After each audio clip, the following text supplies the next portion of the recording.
Hi everyone, in this video I will show you how to make glowing text effect in CapCut PC.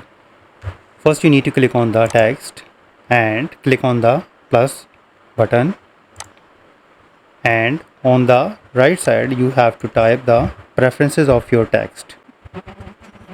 So make it bigger, adjust the position, select the font of your choice, and here you can pick the color of the glowing text.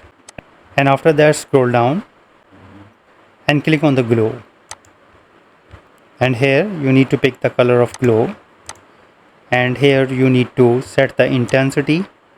I would like to set intensity to 35, and here you can adjust the range to the I think 100%, and here you can set the direction.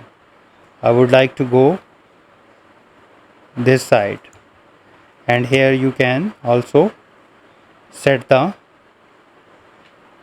offset of x direction.